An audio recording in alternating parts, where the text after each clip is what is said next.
Hello everyone. It has been long since we shared the word. I glorify the Lord who has given us this time once again to share His word. Allow me to pray before we continue. Father God, we thank you. We thank you for your grace and mercy. In this year I've experienced different things, but we could see your assistance. Especially because of COVID-19, many people were in difficulties. Until now we cannot even celebrate the ends of the year, festive seasons well.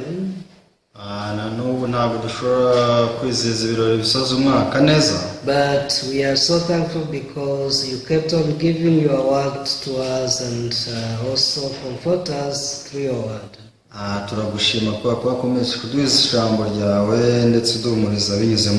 May you speak to us even now through your word. And allow us to think about the hope and the peace and joy we receive from your word. We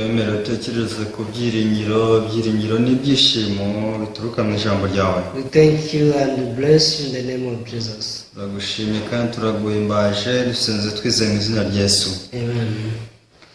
This time let us read Revelation chapter 5. The last book of the Bible, that is Revelation chapter 5 from verse 1 through verse 10.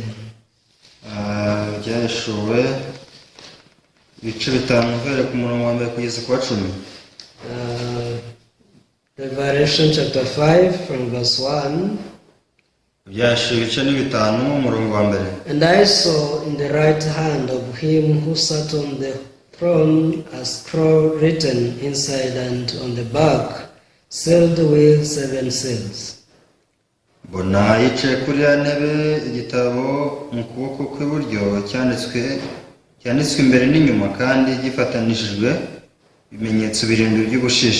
Then I saw a strong angel proclaiming with a loud voice, who is worthy to open the scroll and to loose its seals.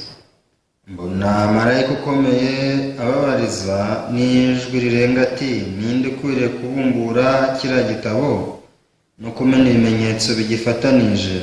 And no one in heaven or on earth or under the earth was able to open the scroll or to look at it. Ntihagira uwo mu ijuru cyangwa mu isi cyangwa ikuzimu ubasha kubumbura icyo gitabo cyangwa kukireba. But one of the elders said to me, verse 4, so I wept much because no one was found worthy to open and read the scroll or to look at it. Nkondezwa cyane nuko hatabonetse ukwiriye kubumbura icyo gitabo habe no kukireba. Verse 5, but one of the elders said to me, do not weep. Behold, the Lion of the tribe of Judah, the root of David, has prevailed to open the scroll and to loose its 7 seals.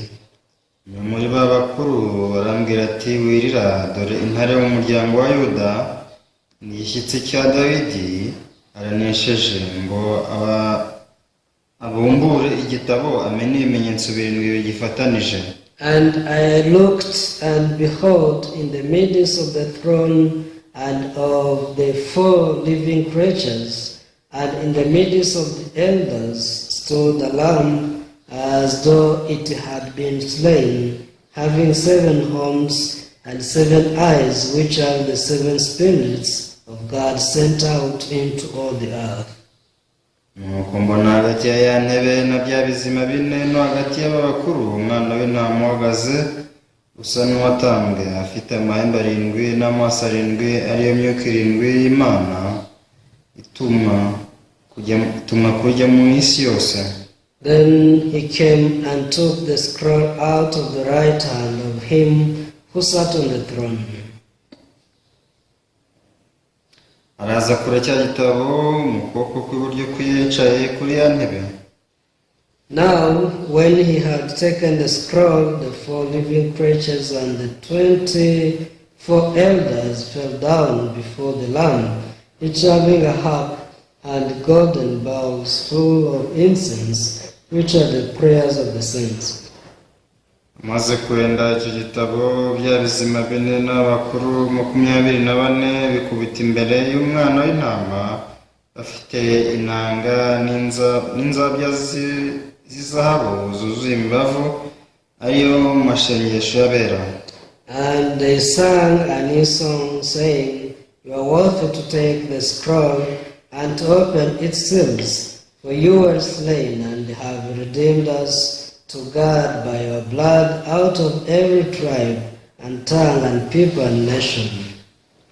Nuko baririmba indirimbo nshya bati, ni wowe ukwiriye kwenda igitabo no kumena ibimenyetso bigifatanije, ko watambwe ugacungurira Imana abo mu miryango yose no mu ndimi zose no mu moko yose yo mu mahanga yose, abacunguje amaraso yawe. And have made us kings and priests to our God, and we shall reign on the earth. Ukabahindurira Imana yacu kuba abami n'abatambyi kandi bazima mu isi. Yes, I've read up to verse 10. Geje ku murongo wa 10. As we are ending the year, through different medias, there are many stories of this year, and all stories are about COVID-19.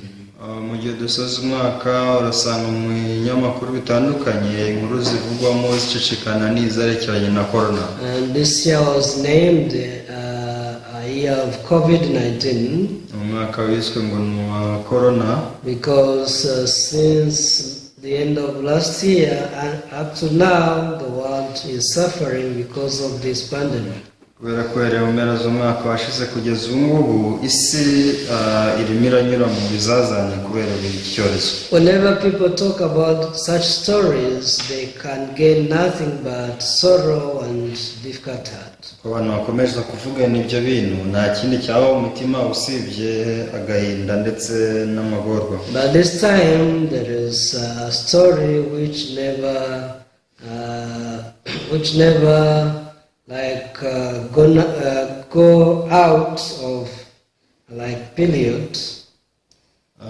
Muri no minsi navuga ko hari inkuru imaze igidasohoka. I mean, that story is always new to the ears of listeners.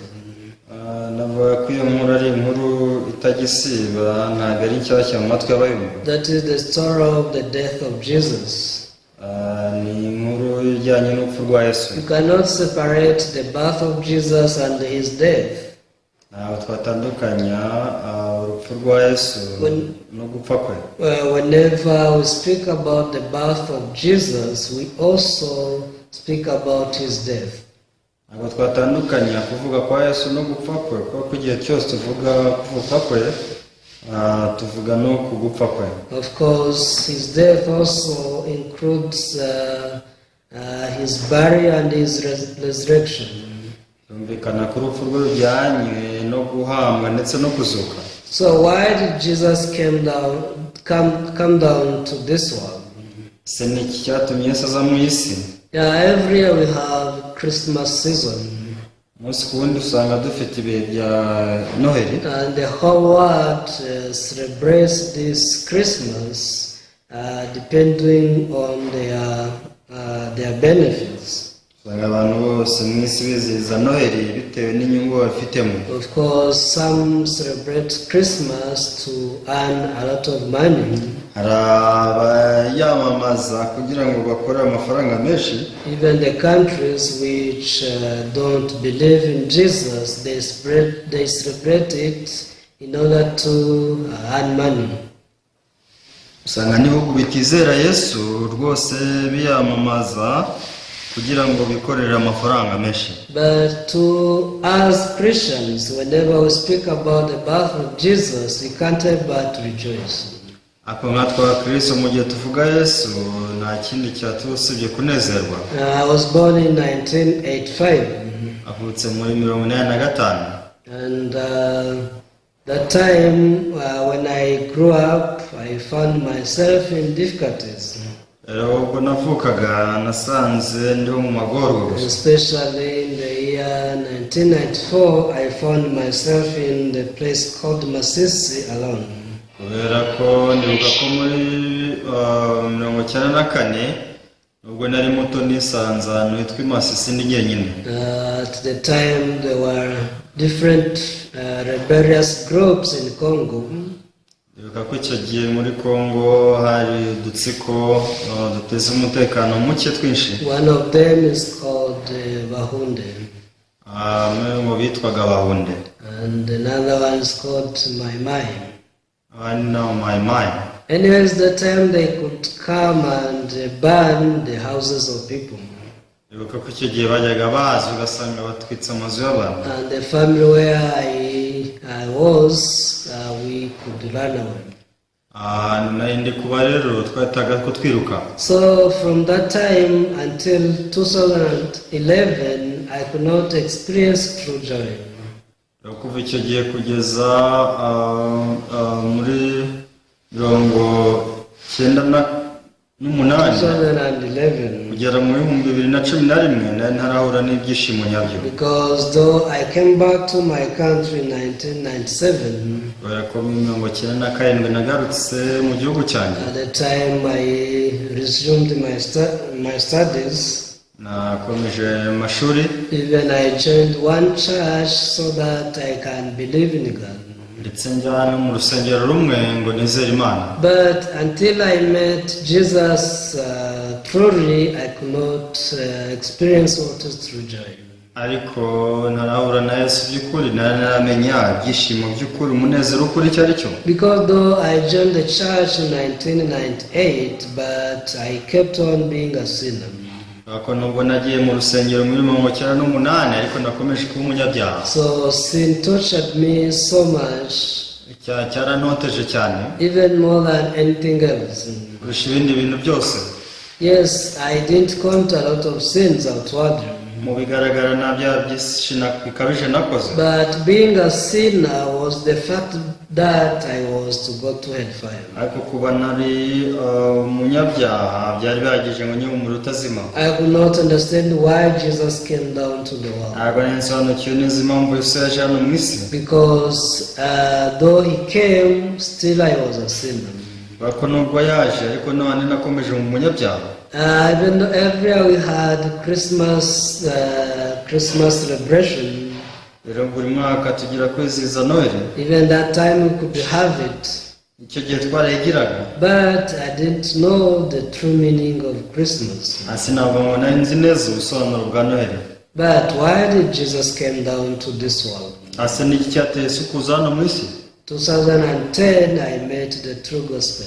2010 nibwo nawe n'ubutumwa bwiza bw'ukuri. And 2011 I was able to meet Jesus heart to heart and I was able to receive the forgiveness of sins.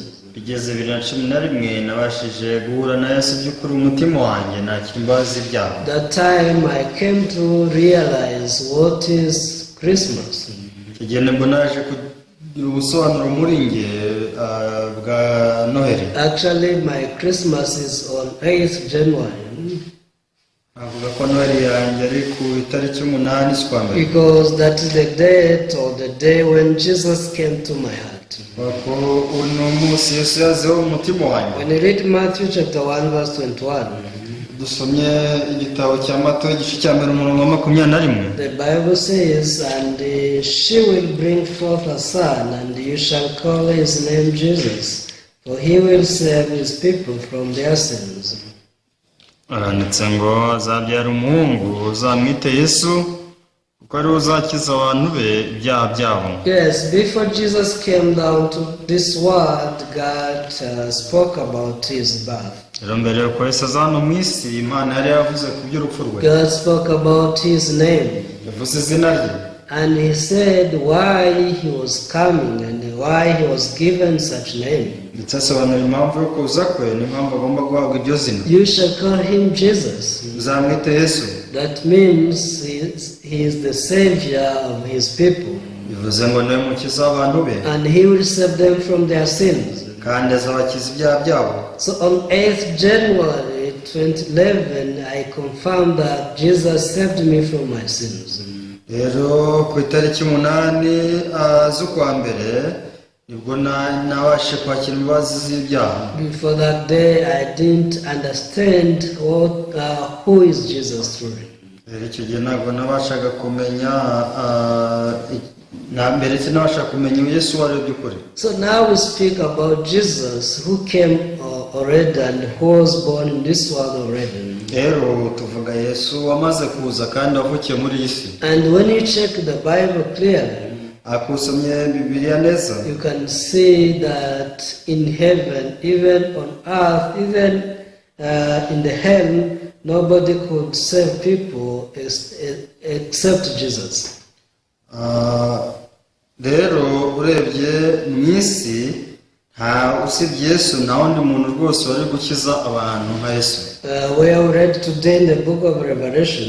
aho twasomye none mu gitabo cy'Ibyahishuriwe. This is the story of Christmas after Jesus was born.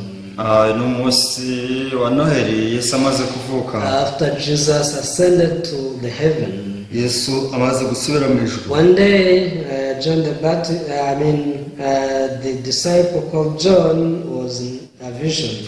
umunsi umwe rero umwigisha Yohana ubwo yari mu nzozi mwerekwa. God wanted him to understand clearly what is Christmas.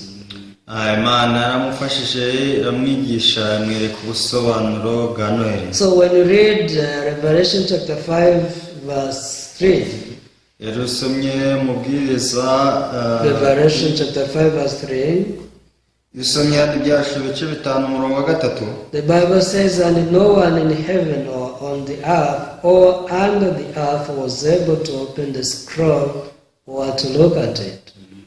ntagira mu ijuru cyangwa mu isi cyangwa uw'ikuzimu ubasha kubumbura icyo gitabo cyangwa kukireba. Verse 5, but one of the elders said to me, do not weep, behold, the Lion of the tribe of Judah, the root of David, has prevailed to open the scroll and to loose its 7 seals. umwe muri bakuru arambwira ati wirira, dore intare y'umuryango wa Yuda n'igishyitsi cya Dawidi aranesheje ngo ahumbure igitabo amenye ibimenyetso 7 bigifatanije. And verse 9, and they sang a new song, saying, you are worthy to take the scroll and to open its seals, for you were slain and have redeemed us to God by your blood out of every tribe and tongue and people and nation. Umurongo wa 9, nuko baririmba indirimbo nshya bati, wowe ukwiriye kwenda igitabo no kumena ibimenyetso bigifatanije, kuko watambwe ugacungurira Imana bo mu miryango yose no mu ndimi zose no mu moko yose no mu mahanga yose, ugacunguje amaraso yawe. Yes, whenever we think about the birth of Jesus, we can only glorify God. igihe cyose dutekereje kuvuka kwa Yesu nta kindi twakora usibye guhimbaza Imana. The reason why Jesus came down to this world, he came to die for our sins. impamvu Yesu yaje hano mu isi ko ari kugira ngo apfire ibyaha byacu. He was not just born accidental or like other people, ntabwo ari umuntu wawe ubitunguranye cyangwa se avuka nk'abandi bantu, but there was a big plan to save human being.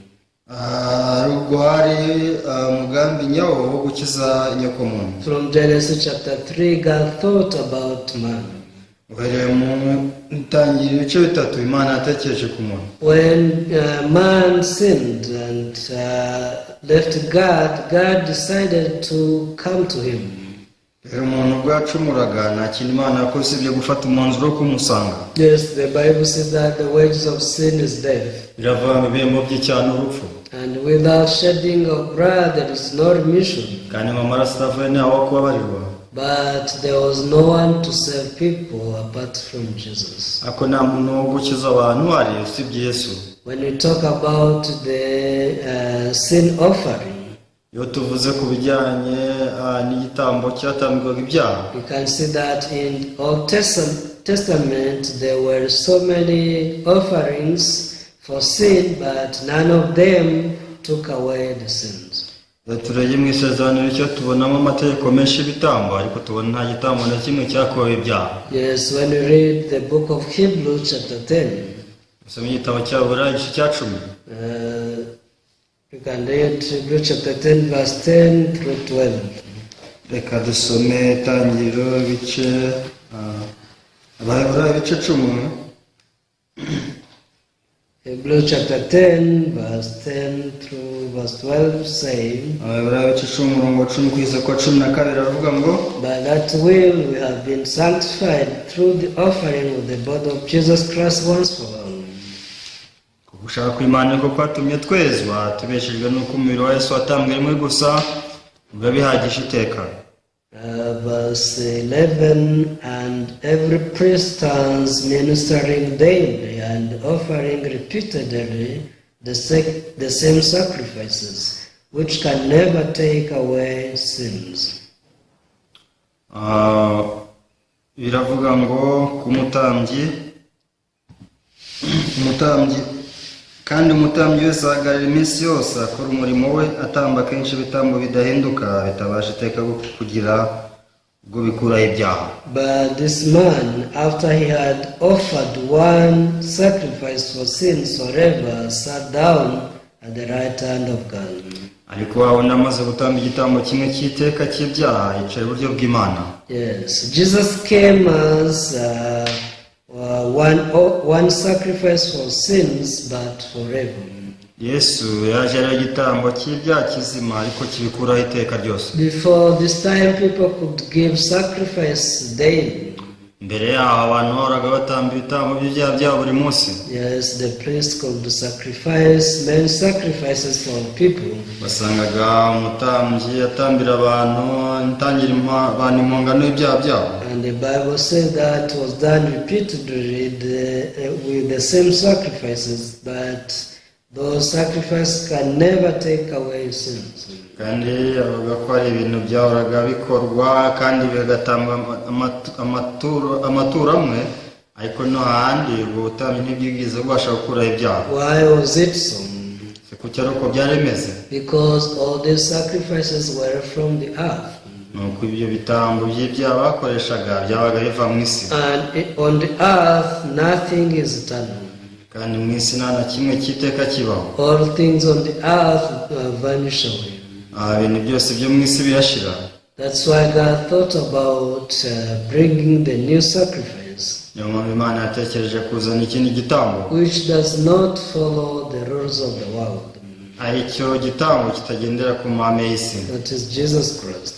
Igitambo cya Yesu Kristo. So the birth of Jesus has a significant meaning to our life. Rero ubutambyi bwa Yesu ufite icyo usobanuye cyane ku mibereho yacu. He was not just born, Ntabwo yavutse gusa, but he was born with the purpose to sacrifice himself, yavutse ariko afite gahunda yo kwitangira abantu. because he was the one who was worthy to take away all our sins. Kubera ko niwe muntu wenyine wari ukwiriye gukuraho ibyaha by'abantu bose. So 2011, that's when I came to understand this precious message.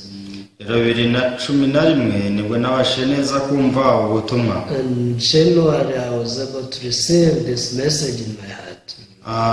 Ubwo niko nabashije kwakira ubutumwa mu mutima wanjye neza by'impamo. So from 2011 up to now, every year I celebrate this birth of Jesus. Rero kuva icyo gihe muri 2011 kugeza uno munsi mbasha kwizihiza Noheli mu mutima wanjye. Not physical but heart. ntabwo ari mu bihagaragara gusa ahubwo ni mu mutima. I glorify God who sent Jesus to this earth. Rero ndahimbaza Imana yatwohereje Yesu. If Jesus would not have come, all of us would perish with our sins. Yesu yatahaba twese twari gupfa turimbutse kubw'ibyaha byacu. Unfortunately, even now there are so many people who just celebrate Christmas outwardly. Ana ni umunsi abakiziza Noheli kubifatika gusa. There are Christians who still ask if sins were taken away. Ariko abakristo bagomba kumenya ko ibyaha byabo byakuweho. Many Christians, they don't know how their sins were taken. Abakristo benshi usanga batajya bamenya uburyo ki ibyaha byabo byakuweho. Because they believe in their eyes. Kubera ko bizera iby'amaso yabo areba. They believe in their emotion and feelings. Bizera amarangamutima yabo nuko biyumva. They are like sinners who just celebrate Christmas for their stomach. Usanga ari abantu biziza Noheli kugira ngo birire binywere. Yes, they buy new clothes, they cook delicious food, and they enjoy them. Bagura ibyo kurya bakambara imyenda kuri uwo munsi ugasanga nuko bashaka kwizihiza Noheli. But when you tell them that Jesus took away their sins, they mock at you. Akubabwiye ati Yesu rwose yakuye ibyaha byanyu baraguseka. How can you say that? Bose ibyo babivuga ngo iki? We always commit sins. Ukora ibyaha n'ubundi. Who can be righteous yet is still on the earth? Ese ninda akomeza utwo bavuga ngo si umunyabyaha kiri mu isi. But you have to know that the sacrifice of Jesus, the birth of Jesus was not in vain. Ako tugomba kumenya ko kwitanga kwa Yesu akibamba no kuvuka kwe bitapfe kuba gusa. Where the Bible said this man in Hebrews chapter 10, it talks about Jesus. Rero hano mu Hebrew ibice 10 aratubwira Yesu. But this man, after he had offered one sacrifice for sins forever, sat down at the right hand of God. Ariko amaze gutamba igitambo kimwe cy'iteka cy'ibyaha yicara iburyo bw'Imana. Yes, this is the meaning of the coming of Jesus to this world.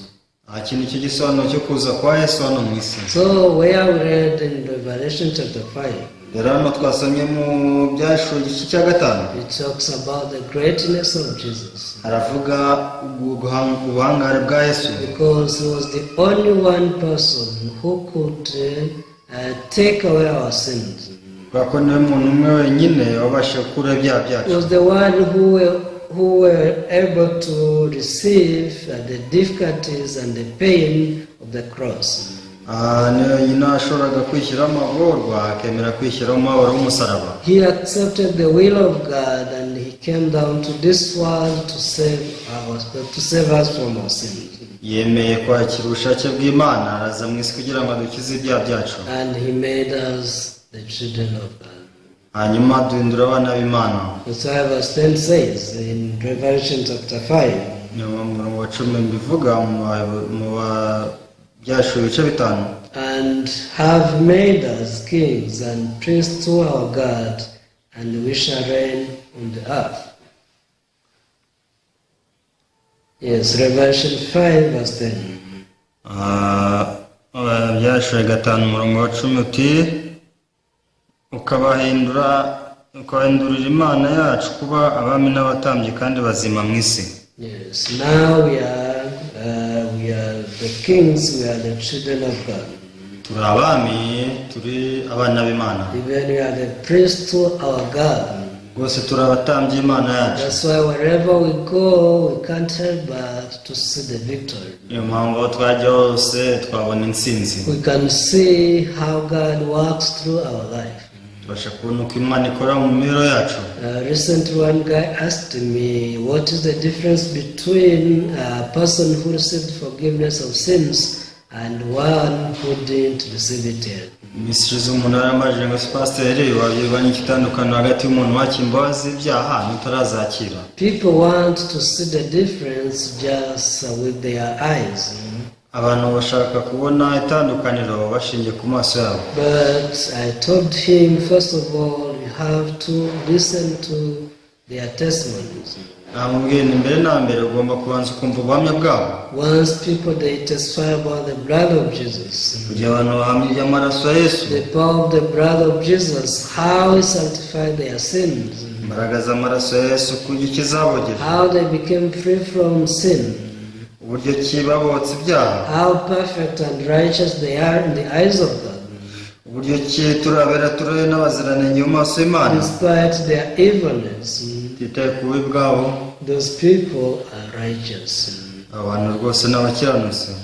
Not only that, Si ibyo gusa, but those people were made kings and priests to our God. ikindi ni uko bano bantu babaye abami n'abatambyi b'Imana yacu. That's why wherever they are, Niyo mpamvu aho bari hose they can only see the victory. babasha kubona gutsinda, They can preach the true gospel, bashobora kubwiriza ubutumwa bwiza, and they can win the hearts of people.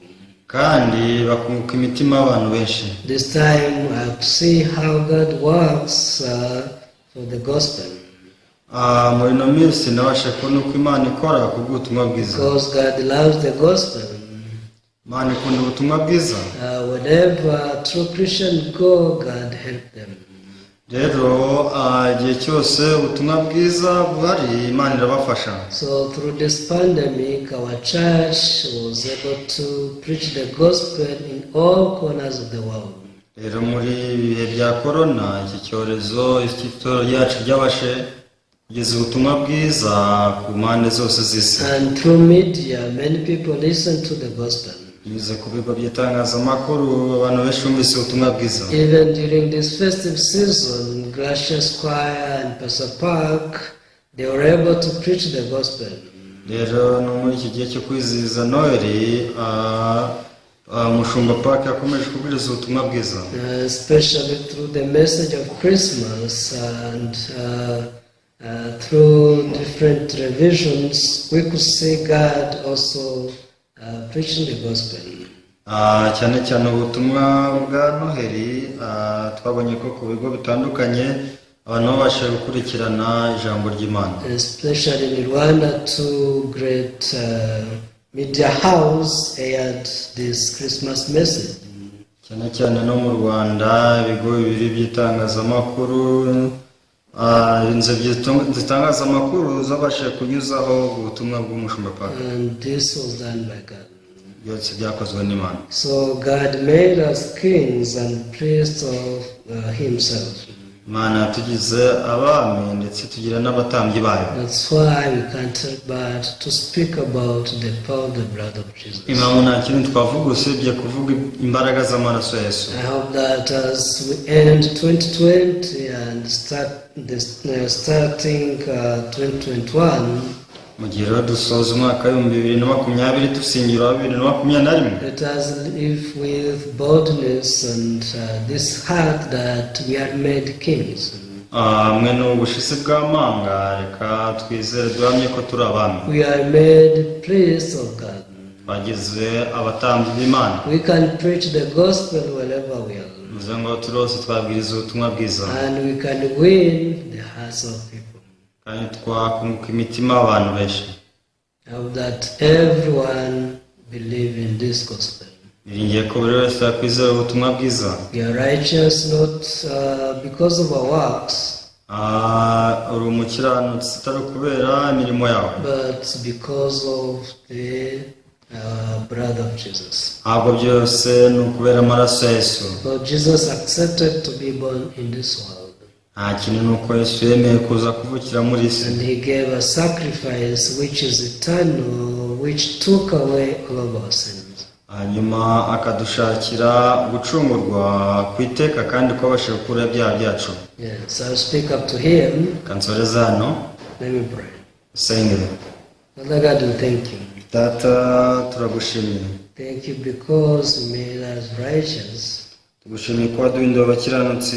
Not only righteous, but you made us kings and priests of yourself. Abakiranutsi gusa waduhinduye abami n'abatambyi bawe.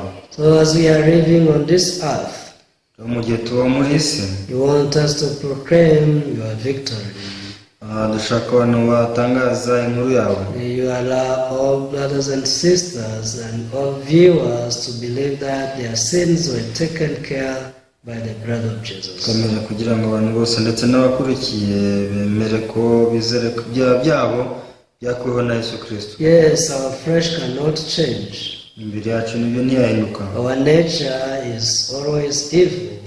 Kubera ko kamere yacu ari mbi. But you gave us the righteousness of God.